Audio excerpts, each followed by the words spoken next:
brain's unique approach to drinking, how our neurotransmitters play a role in our drinking, and lastly, grey area drinking and the kind of drinking that others say you don't have a problem or you're not that bad or it's not like you're an alcoholic or anything, and loads more. But before we get into the show, I just wanted to say thanks to our audience for listening, and I wanted to let you know that you can take the next step on your journey by downloading my free ebook. You'll learn 7 practical tools to build a mental solid foundation to get your drink and drug use under control. Just go to insideaddiction.co.uk/foundation. Now, on to the show. Welcome, Jolene. It's great to have you on the podcast.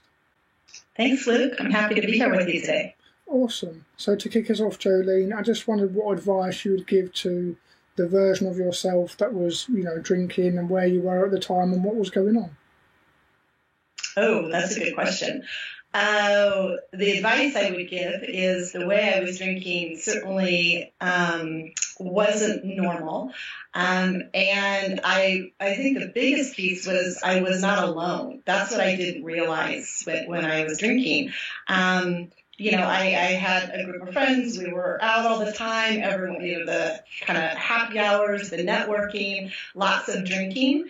And I struggled quietly, silently with that level of drinking. I enjoyed it, initially in the first early hours of the night, but then struggled with how I felt and didn't share that with others. My hangovers were always big, and didn't talk about that, but struggled with that thing of like, I'm just going to have one, and then wouldn't have one, and didn't talk about that either. And so what I would, share with myself, and what I wish I could have told myself during those times, was so many people, as in like millions of people, go through that same struggle. It's a very real struggle, and you can stop anytime. Like when you're in that struggle, it means that, there's something happening here, and it's more than okay to step back and take a look at it. Yeah, awesome. And just to take us back a bit, what was your life like kind of growing up and your drinking, all that kind of stuff? What's the history behind Jolene? So I wasn't a big drinker in high school and college. I was an anxious kid, and it wasn't that I wouldn't drink, but I just didn't kind of have an interest in it. Early on, more of my self-soothing way to kind of calm my anxiety was food and sugar. And just there wasn't kind of that connection. Even though people around me drank, part of my anxiety was a bit of the hypochondria piece.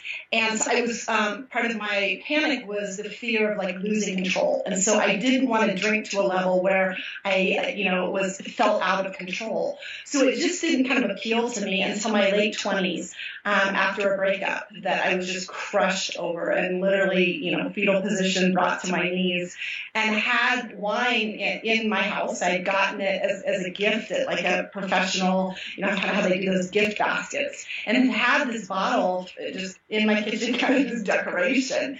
And there was this moment where I was like, screw it, I'm going to just open this bottle of wine. And I was like, what have I been doing? Like, this is amazing, this wine. Because a lot of it had been, like wine coolers in high school or mixed drinks. I didn't like that. But when I tried the wine kind of under those circumstances where I was feeling a lot of grief and emotional pain, and just the ruminating in my mind about the relationship, it's like it was just this immediate elixir, and it clicked for me. I was like, why haven't I done this before? Like, now I get it, why people drink. And so that was where it really started for me, was in my late 20s. And just that connection of when I was anxious, when my mind was ruminating, when there was pain or frustration, or just even, after a long day of work and wanting to kind of come down from all of, again, that mental activity. It didn't have to be a bad day. I found very quickly how wine was this great remedy. Like, it changed my physical state in a good way initially. And so through my 30s, I drank, and my drinking continued to increase. And certainly, found groups of friends to hang out with, like I mentioned before, the happy hours, the girls' night out, where it all looked normal, and I fit in, drinking, the wine, the level that I was drinking. And I also drank a lot on my own at home on the couch to, soothe whatever was happening. And that's where it really took off for me and continued to spiral for me until my early 40s. Yeah. And like you said, you were in those kind of happy hour groups, and how did things progress from there? Well, the drinking definitely progressed as the years went on, which is one of kind of the definitions of, they'll say with alcoholic drinking. I don't consider myself an alcoholic. I don't identify with that label. But I also know, with no uncertain terms, that the way I was drinking was very problematic. It was very easy and frequent for me to drink a bottle of wine most nights. There's nothing healthy or recommended or safe about that first, on so many levels. And so it would escalate. And the way it really escalated, too, my pattern was I would have stop periods. So I'm a nutritionist. I was working in wellness and health, teaching corporate wellness. And so I was teaching all of these concepts about brain chemistry and eating and wellness, and then fitting in very well with how I was drinking personally and socially. And so I had handfuls of times where I'd say, I'm going to do a paleo challenge because it's what I study, it's what I teach. I'm going to do a yoga challenge. Or just kind of silently on my own, I'd say, I'm just enough. I'm not going to drink for a while. And I did that many, many times. And then after a period of weeks or months, I would say, why am I being so restrictive? This doesn't need to be so all or nothing. It doesn't need to be this completely black or white thing. And then I'd go back to drinking. And each time I'd go back, I'd start to drink. I'd go back to the level that I was drinking when I stopped, and it would escalate to more. So that's how over the years it really escalated, and it was all through my 30s. When you were doing these healthy, like you say, challenges, whether it be the yoga or the paleo, all that kind of stuff, what were some of the things that sort of led you back to drinking again? Was it that the challenges just ended? What was it that came up for you? It was really just my own mental chatter and my own ongoing kind of internal conversation. As many people can identify, there's that point of like, I'm not going to drink like this again. And they don't drink for a couple of days, weeks, or months. And that's what I would do. And then I'd get, a couple of weeks, months out, feeling good, saying, why am I doing this? Like, I don't need to be this restrictive, forgetting, that day when I was like, I can't keep doing this. I call it drinking amnesia. And so it was just my own kind of internal, basically what I was saying was, I want that feeling again. I like that just, to me, it was like warm honey, kind of going head to toe and just shut down my anxious, ruminating, worrying mind. And I wanted that again. And it's like, why am I restricting myself from this? I can have a drink. I can be social. I can go out. And I could definitely do that. But then also what I did is on the way home, I would stop on my own at, a bar, sit and have a drink, come home, open a bottle and have more. So a lot of my drinking was on my own. To really get that anesthetizing effect. And so I just it was just a constant kind of internal struggle of I want that effect, I want that feeling, but I don't want all the negative ramifications, but I don't want to give this up forever. And so it was just this spiral that went on for a couple of years until I got to that final quit of it's a Groundhog Day that was not changing. And what would you say the difference is between like a grey area drinker and an alcoholic? That's a hard question, and I don't, I'm certainly not the expert, to put the sword in the sand on this and to ultimately define that. I think it's hard for anybody to define it, of where that subjective definition of just problem drinker, substance abuse disorder turns into alcoholism, gray area drinker versus sober curious, social drinker versus, it all is so murky. And what I go back to with this is that what we do know is at the beginning, instead of looking towards the end stage definition. But the beginning definition is there is no safe or recommended intake of alcohol at all, zero zilch. And that's not my opinion. That's the CDC. It's, the American Cancer Association. They just came out with that in 2020. They tightened those those definitions even tighter. The World Health Organization said this. So alcohol is not a necessary nutrient. It's not a recommended, from like a nutrition standpoint, we can live quite fine without alcohol. There's other things that our body needs that we can't live without, like water, like food and that kind of thing. So there is no safe or recommended intake of alcohol. For women, anything over 5 ounces of wine every day starts to become heavy drinking. And 5 ounces of wine, I never poured that. That's a small amount. And I never ordered that. It's when we would go out, bartenders always pour 5 ounces is very small. So often most glasses are 2 servings. They're getting close to 10 ounces. So my point is, it doesn't take much to get into a heavy, risky level of drinking. Most people who are drinking are at that level. It doesn't take buckets and buckets of alcohol. It just takes, a couple drinks, truly, on a daily basis. And so to get to that stage of, alcoholic, I just think that's such a hard word to even put a definition on. What I will say is, gray area drinkers, where I define myself and identify with, and the people I work with in the gray area, they can and do have the capacity and ability to stop drinking. So I, could drink a bottle of wine by myself on most occasions, and I know the people who drink more than that on most occasions, and can and do stop drinking. Without going into a physical level of detox where medical support is needed, in that physical environment to hold and support during that physical process. So I wasn't at that level, and people I work with aren't at that level, but that's certainly a farther down the spectrum level where needing to go to a completely different physical environment in order to physically stop drinking, that's not gray area drinking. So that's my roundabout of it's really hard to define or identify, but I'll say gray area drinkers can and do stop drinking on their own, and they're heavy excessive drinkers. And just coming back to your story, that sense of you were drinking, things were kind of progressing. How did things go along that journey, and what sort of happened along the way? Well, nothing bad ever happens. So I never got pulled over while driving. I never, nothing legal, ever happened as far as an arrest, a DUI.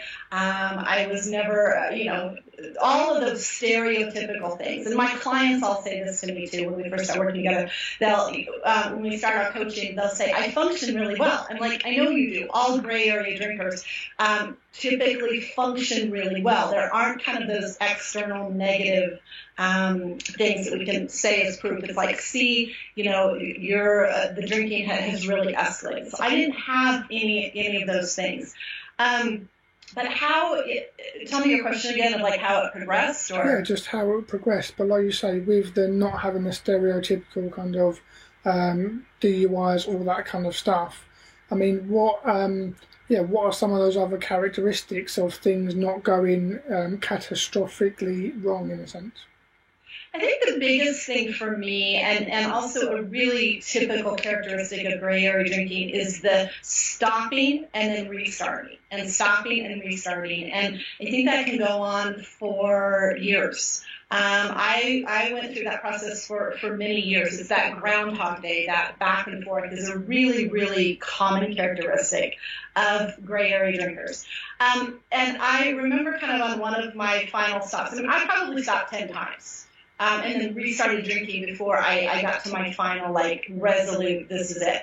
And it was like that final stop before my final stop. I remember taking a walk with a friend and saying to him, because I was very kind of honest with him throughout about my struggle. I didn't talk about it too much, but I talked with him. And I said, I'm putting myself in a huge timeout here. I'm not drinking right now. I don't know if I'll go back to drinking, but if I do, and if it's like I go back to kind of the same situation, which I always did. I was like, then that is it. Like, that is absolutely it. Like, I'm going to give myself kind of potentially one more run at this, which I did. I stopped for 7 months when I was telling him that. I then ended up going back and I drank for another year. And I said to myself, I kind of set that up of like, I don't know if I'll go back and drink. But if I do, and if it continues and goes back to the same scenario, which it did and it always does, that is it. So, and it was it. So December 14th, 2014 was my final stop. I'll be at that 6-year anniversary here in less than a month. Awesome. And when you think about all of those times, like say 10 times going round in the cycle, what were some of the patterns or commonalities or things you noticed about those cycles when you look back on it? Well, it never changed. It never, ever changed. And working with clients, I see the same thing. So there's, again, I call it that drinking amnesia of not drinking and then, really contemplating going back to drinking and kind of that amnesia, like, oh, it would be so nice, like, have a glass of wine on the veranda overlooking the beach or what, like this romanticized thing, sitting in the hotel lobby and, on the business trip or out, whatever, out on the patio in the summertime, like we start to romanticize all of this. And what I can say is going back and forth, the romanticized version never happened. But what always happened was this, history repeats itself. And it's just, I'm going to have one, oh, screw it. I've had that one, pour me another, I'll have another. That's what always happens. And so, and I just got sick and tired of being sick and tired of that same Groundhog Day. It was as simple and kind of boring as it was, and I'd always say that too. I'd say, like, my story is not that, like, I don't have this kind of dramatic crash and burn story like I would read in the alcoholic memoirs. And I would read them, searching for, I was like, and this was like 7 years ago, where is my story? Now more people have written, like Claire Pooley and those have written kind of more of that gray area story. But 7 years ago, I wouldn't find it. And I was like, I can't even write a book about this because my drinking is so boring. But I'm so miserable in it. And it's such a struggle. And it plays such a big role and takes up so much headspace in my life was, I think, the biggest pattern with it.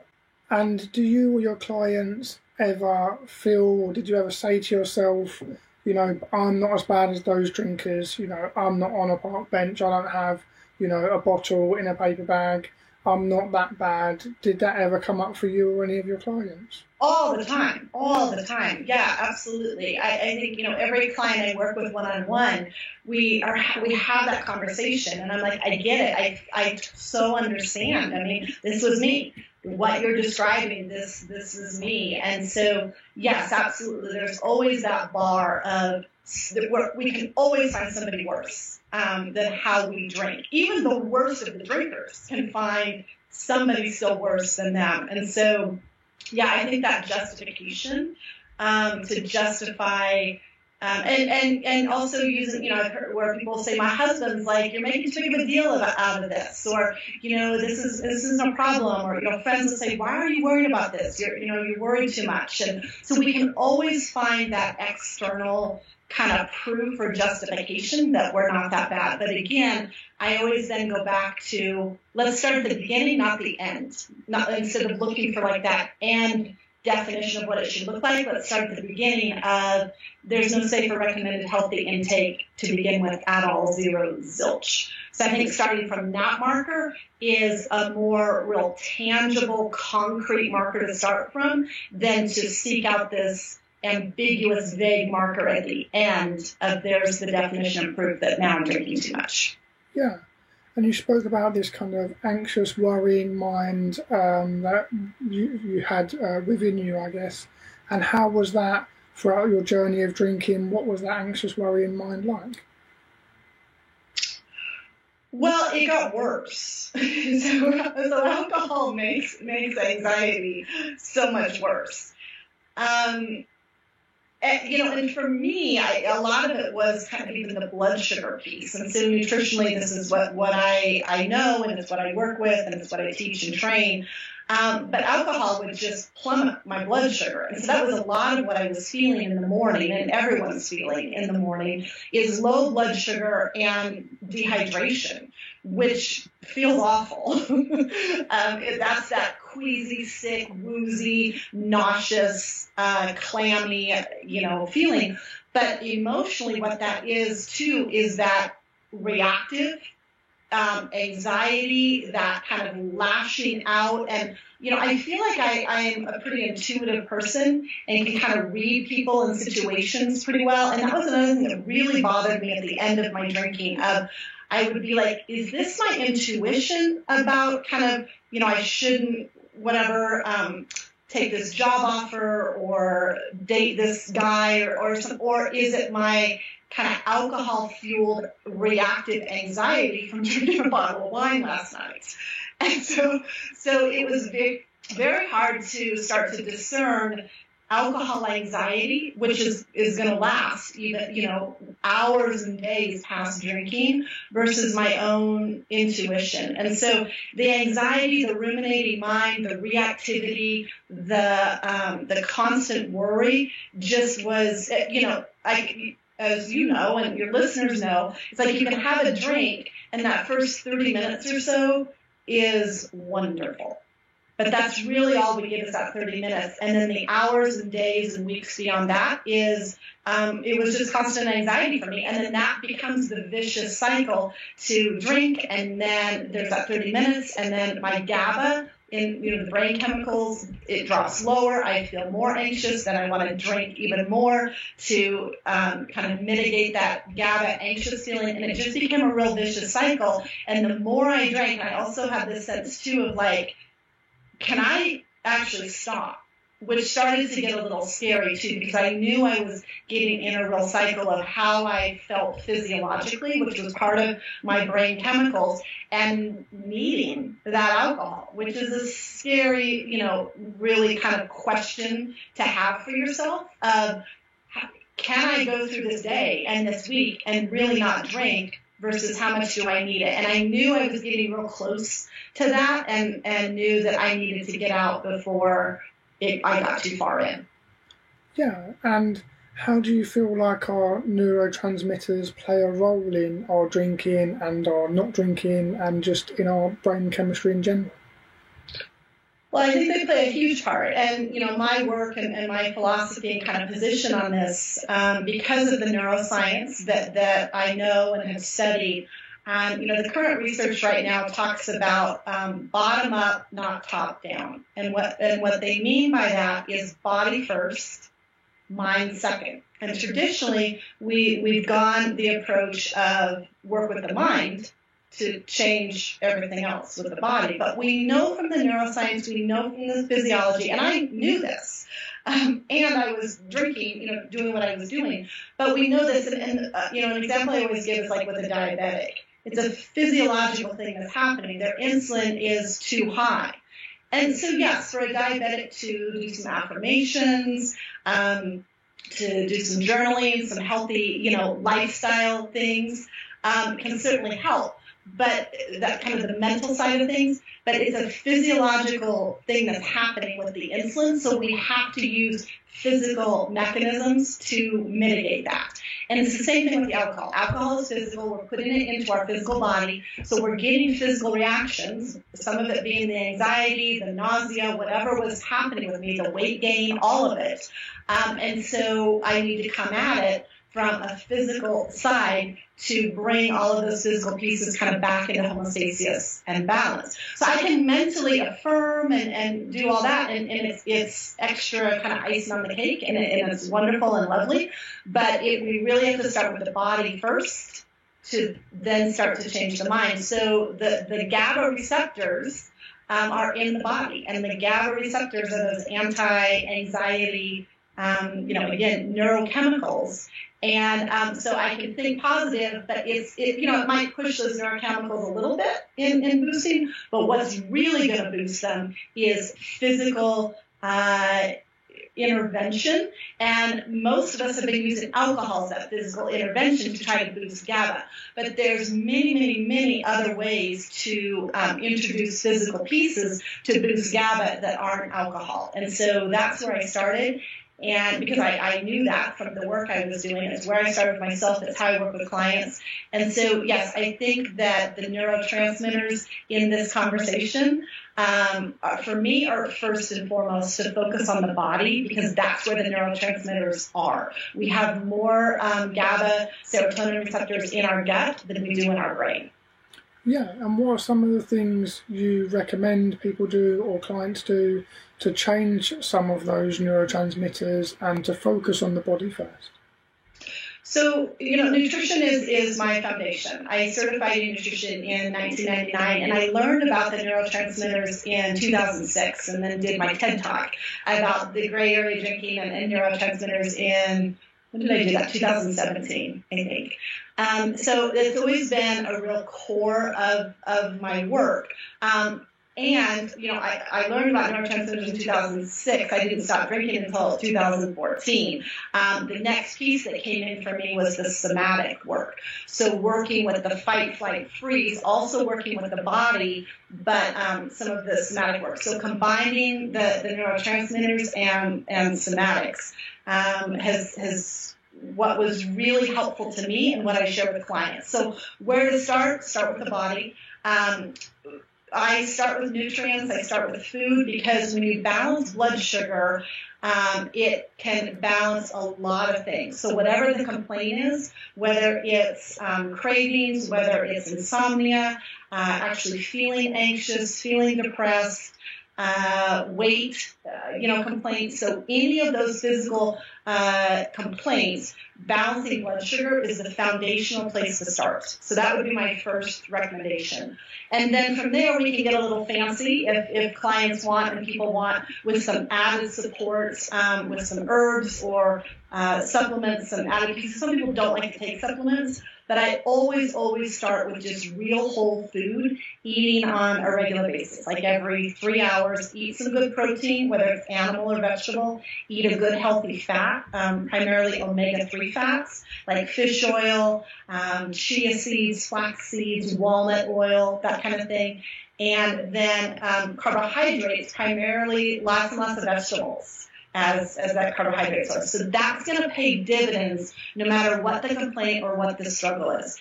And then the somatic piece next is really working with grounding. When the body feels grounded and centered and oriented in present time, then the nervous system starts to feel calm. And so literally working with the ground, going outside, bare feet on the earth, can be incredibly calming and therapeutic. If we can't go outside, just noticing the ground under our feet can be a really great place to start. So those are foundational pieces. There's hundreds of things to then expand out, kind of on the blood sugar and nutrition and somatic piece, but those are some places where I start. And it's really, really individual, because everybody has a different story, a different history, a different biochemistry. So how I work with clients is really customizing, depending on what their goal is, and looking at their biochemistry to put in some of those physical building blocks, those missing pieces that they've been using alcohol for. Yeah, and do you see any commonalities in biochemistry or physiology among your clients? A big commonality that I see is low GABA. So I use a neurotransmitter questionnaire developed by a medical doctor in New York, and that was the questionnaire when I learned about neurotransmitters. That was the training that I learned. And so I use that with clients, and it's questions like, it's true or false questions. So I have road rage, I have insomnia, it's like yes or no. And then adding those up, it types people of where's their highest deficiency. Is it more with GABA? Is it more with serotonin or dopamine? And then from there can be specific foods. It's all whole foods, all real food. So, everything you've all heard of, broccoli, fish, brown rice, that kind of thing, but different foods for different brain chemical deficiencies you can add in more of. along with, different supplements. But the fish oil supplement can be a really foundational kind of primary brain boosting supplement for any neurotransmitter deficiency. And then also, depending on the highest deficiency, again, most gray area drinkers are low in GABA. It's more of an anxious kind of profile. And then there can be suggested exercises, some wellness practices, but working with the body, so working with the breath, how you move the body, what nutrients you're putting in the body. So it's all very physical, physiological, to bring GABA up, serotonin up, and hold it. So alcohol gives us the feeling that that first 30 minutes is kind of that feeling of like, oh, this is optimal serotonin feeling. This is optimal GABA feeling. It's a false positive. It actually brings it down even more. But when we bring in the real vital nutrients and kind of vital physical resources that literally boost our brain chemicals. I mean, there's been studies where, they test people, they see their GABA levels low, they have them do like a 60-minute slow flow yoga class for 4 weeks. They retest their GABA levels and see like an 80% improvement. So all of this stuff, it's where the rubber meets the road with everything people has heard of, breath work, yoga, being out in nature, those kinds of things. But the studies have been there, the data is there. Just like we can, take blood to look at insulin levels, we can take urine to look at neurotransmitter levels, have people take certain things, do certain things, retest their urine, and see an increase with those neurochemicals. But more importantly is subjectively, people actually feel it, which is how I really work with clients. So I don't want people just going through the motions to go through the motions. So you asked about a characteristic of gray area drinkers. A big characteristic is gray area drinkers are high achievers. They know how to check the box. They, they perform well. They execute well. They often have, like they'll tell us, I function really well. It's like, I've got a great job, my family's great, in the outside world, their life looks great, and they're very good at checking those boxes. So when I work with clients, first and foremost, I don't want this to be about checking more boxes and having more of a to-do list, because that can drain your neurotransmitters. Being busy isn't necessarily a healthy thing. So when, clients will be like, yeah, I journal and I meditate and I exercise. And I'm like, that sounds amazing, but do you like it? And they'll stop. Like, wait a minute, what do you mean, do I like it? Like I'm supposed to do it or I should do it? And it's like, no. You don't have to do anything. But when you meditate, do you really like it? And they're like, I don't know. I mean, it's like, I should do it more. And it's like, that doesn't really sound like you like it. And so a real important piece of neurotransmitter work is what lights people up, because alcohol lights us up. There's a whole kind of circuit wiring. It's why we keep doing it. It's why we repeat it. So we want to find stuff that lights us up. And there's a real difference in talking with people. Somebody might be like, oh my gosh, I just love to dance. And then they'll tell me about it. And it's like their face lights up and I'm like, that's it right there. That's what lights up your neurochemicals, your natural pharmacy in your own body, in your physical body. Do more of that. So there's not like a formula or prescription for everybody, because everybody's different. But we want to find what lights people up. And gray area drinkers are so used to, well, I read this, they read everything, they listen to everything, they're very well studied, they're very smart. But they are putting themselves through the motions, and then at the end, they're like, okay, I did it all, where's my reward? And it's like the point of these action kind of resource pieces to boost your neurophysiology in and of itself should feel like a reward. So some people dancing feels like a reward. Some people have a certain breath work practice that feels that is kind of their natural high to them, using their own breath. For some people, they've found, a supplement like maybe L-theanine, which comes from green tea, which is can really help boost GABA and give that anti-anxiety feeling. And for some people, it's like, my L-theanine is just, I can't miss it each day. It really just makes a difference and kind of, I can feel it. Other people might take L-theanine, do breath work or dance and be like, either they hated it, didn't notice anything, or, whatever. So that's how we work with neurotransmitters, is what feels good and what works. And if it doesn't feel good and it doesn't work, stop doing it. You have full permission right now to stop doing it, because the drinking, that's the thing, is everybody's achieving, producing, extending all this energy, getting to the to-do list, and at the end of the day, they're like, alcohol's my reward, because there's been no reward. Like you say, there's been no reward, and it's that sense of people aren't having that reward. Like you say, their serotonin's down, all of the brain chemicals are down, they're not getting that reward, so then they're kind of drinking wine or whatever it may be. And do you tell clients to stop drinking immediately when they start working with you, or is it like a process? How does that normally look? Or do you say drink when you want? How does it normally look in your kind of recommendations? Yeah. It's a great question. And, I train other coaches and practitioners how to work with gray area drinkers. And then also, as I work with drinkers, this is the piece, and this is such an important piece. And my clients define it for themselves.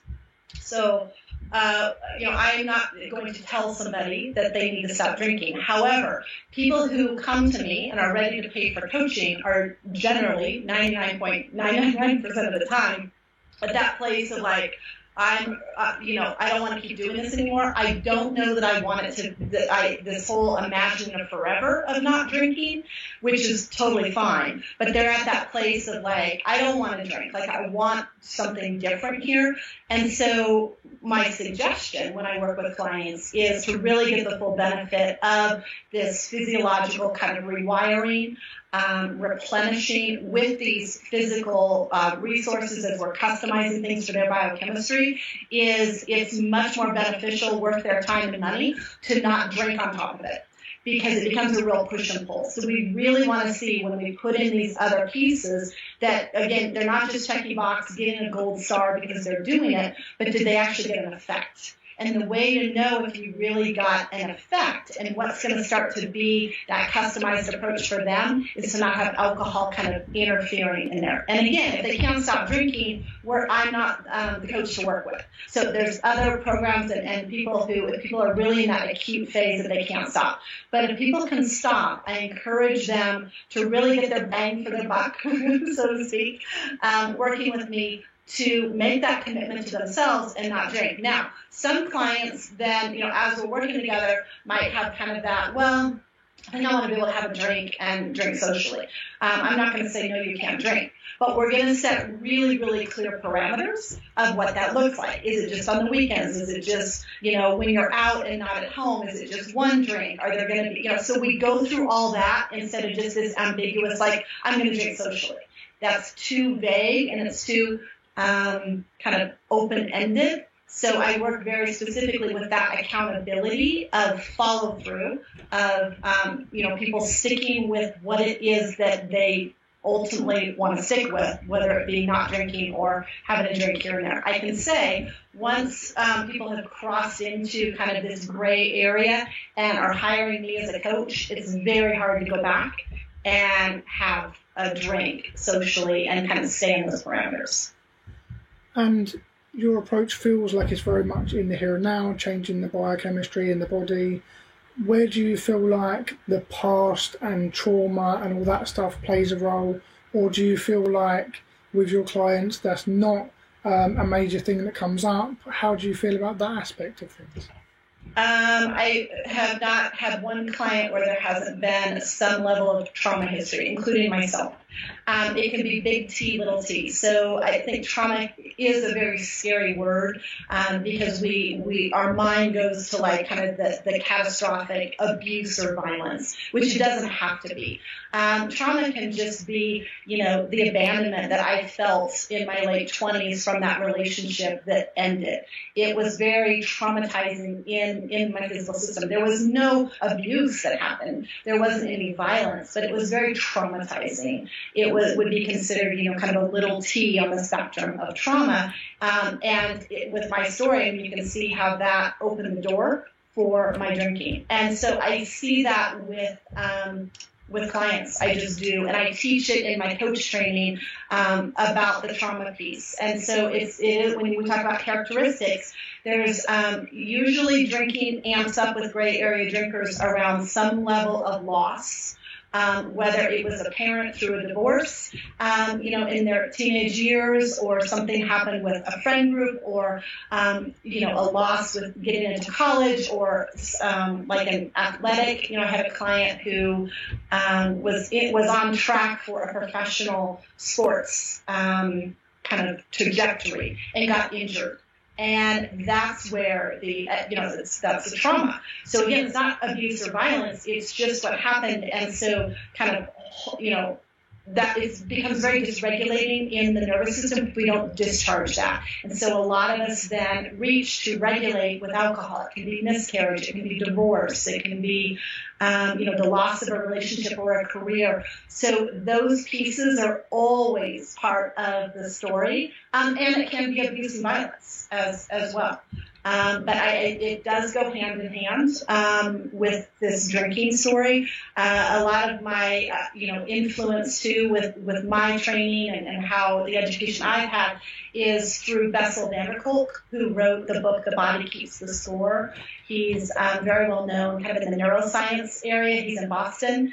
And I've done some trainings with him, been part of some of his trainings, learned from him. And then also Dr. Gabor Mate, who's in Canada. He's a medical doctor, has written in the realm of hungry ghosts and When the Body Says No. And he's very on this philosophy, which has influenced my philosophy. I've also trained with him about the trauma, how the environment, being in unpredictable or chaotic environments, they may not be abusive environments, but just, our nervous system responds to our environment. So, and then the ACE study, the Adverse Childhood Experience study, is also something that I'm very aware of, have studied, and include that in my training when I train coaches and practitioners. Yeah, no, that sounds great. And like you say, so there's these adverse circumstances which create a dysregulation in the kind of nervous system. And when you restore that balance somatically, then there's the idea that the trauma kind of heals in a sense. Is that roughly correct? Absolutely. And what's interesting, like I said, I professionally myself studied neurotransmitters in 2006. I didn't stop drinking myself until 2014. I started learning about the somatic piece in 2012. It was very quick that, once I started learning that, was introduced to Bessel's work, the somatic work. It was like I couldn't know this and not know this. The somatic piece, the kind of the trauma, the dysregulation, that piece, we're still talking physiology, but it's a fascinating study, the epigenetics, how our genes turn on or turn off from our environments, from all of this. It's absolutely fascinating. And I really started to learn that, could see in myself kind of some of, my own developmental trauma of, my parents were there physically, financially, but emotionally, not so much. And the dots started to connect of where some of my anxiety of just having to pull myself up on my bootstraps and shoulder through, and that anxiety, it was anxiety provoking, of kind of not necessarily feeling like somebody emotionally had my back. And that's exhausting. And alcohol felt good. It was some relief. It was some pain relief of taking on the world on my own. And so all of those dots connected. And once they connected, for me, knowing this trauma piece, knowing the somatic work was very impactful in my getting me to that final resolute, knowing what I know, I can't keep drinking the way I'm drinking, and it needs to be an absolute stop. Yeah, and was there any kind of one person or mentor or anyone who sticks out that kind of helped you in your journey? Oh, so many, so many. So very early on, I brought in the somatic coach who I learned from in 2012. She's also a therapist. She's a yoga teacher, so I was learning it through kind of the yoga lens, and she's a therapist. So I worked with her personally around 3 months of not drinking, and was doing some of my own somatic therapeutic work, and then continued with another somatic coach, and still talk to her to this day. In kind of my second year, third year, I was doing much more coaching and kind of active of my own processing. So, yeah, I mean, the somatic work, just personally, I work that, and I refer clients all the time also for somatic work. I think it's a very important missing piece that a lot of people don't know about. And then, yeah, so many, I've worked with different coaches, different practitioners along the way of just balancing my own biochemistry, taking that, what I went through myself to continue to use, but then also to share with clients that I work with. So I've had many practitioners, many coaches, some very supportive friends along the way. And then even the spiritual side is important to me. And, and that's been influential. I've had a spiritual director. And so that's how I work with clients. I don't think it's just, kind of like a one community or one supplement, or I think it is like throw in the whole kitchen sink. It's a very comprehensive approach. It's relational and spiritual and nutritionally and kind of emotionally and moving your body. And so I try, because that's been my experience. I don't do it perfectly by any means, but it's been my experience and certainly my philosophy about looking at the comprehensive big picture, and that's what I teach and coach with others. Yeah, and that's one thing I love about doing this podcast is I talk to loads of different people about all these different approaches, and I love all of them. And I think it's interesting for people to find the one that works for them. And your approach sounds amazing. Like you say, bringing in all these different pieces of the puzzle is awesome. But I just wondered if there was any kind of one or what was the most worthwhile investment you ever made in your life, and it could be an investment of time or money or energy or another resource, and how did you kind of decide to make that decision? That is such a great question. What's the most important investment that I've made? Around the stopping drinking support. It could be anything at all. Anything that comes to mind just for you. That's such a fascinating question. I love it. I have invested so much in the functional nutrition, the functional medicine. So like I said, I certified in 1999 and feel like really my education was from a decade after that, that certification plus the decade of so many functional medicine conferences. One of those being where I learned about neurotransmitters. So that was a big investment over many years. It continues to be and incredibly valuable because it's such a foundation of my work. And I would also say the somatic investments that started around 2012 and it continues. So both of those investments, that because they're the foundation of my philosophy, my work. You hear it in my TED Talk. I shared kind of both of those pieces in the 15 minutes of kind of that physiology and somatic side. I would say both of those, and they continue to be the biggest investment, and they evolve and change, and different teachers come along, but I'm a lifelong student to all of that study and work. And do you have any resources or anything you wanted to personally share with the audience, any places to send them or anywhere for them to go? Sure. So my website is grayareadrinkers.com. I have a 30-day self-paced course called The Sober Choice. So if you want that, like a lot of what we talked about here, about some of these specific resources, each day I do something like about sugar or insomnia or the social situation, and I do a quick video, no longer than 15 minutes, so it's not this long lecture, but it's just the quick kind of what I shared here, like supplements or the actual practice. I'm a very, just give me the how-to, like give me the concrete, like let's get to the bottom line. So that's what I share together in that self-paced course. And it's just a 30-day just addressing kind of all the, as you're initially given up alcohol, that support. I also offer one-on-one coaching. I have a private coaching practice called the Craving Brain for people who identify as gray area drinkers and want that customized biochemical accountability and resources as we work together. And then I do like I mentioned, a training program for healthcare practitioners and recovery coaches who want the nuanced kind of specialty in this gray area to then work with, their gray area drinking clients. Awesome. And do you have anything else on your mind, or anything else you'd like to share with the audience, or anything else you'd like to sort of share?